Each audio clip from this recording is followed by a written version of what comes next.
কি গো, কোথায় গেলে? দেখবে এসো, আমি মাছ নিয়েছি।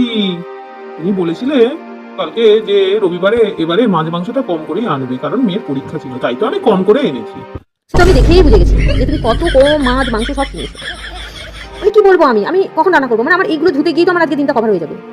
আমি বলেছিলাম তোমাকে শুধু মাংস আনবে, তুমি এতগুলো মাছ নিয়ে এলে। হ্যাঁ আমি জানি তোমার মাছ খেতে পছন্দ, খাবে, কিন্তু এই সপ্তাহটা বাদ দিয়েও তো খাওয়া যায়। এরপরে ভোলা মাছ, গঙ্গা মুরলা, তারপরে গঙ্গার চাঁদা, মাংস। আমি ধুতেই থাকি, আজকে আর রান্না বান্না তো আমি করবোই না, শুধু ধুয়ে ফ্রিজের মধ্যে রেখে দেবো। আমি দেখবো তুমি কি করে আজকে খাও। আর তোমার ওই মুখ লুকিয়ে লুকিয়ে হাসিটা না, মানে তুমি হাসছো, তুমি হাসছো, মানে আমি কি বলবো।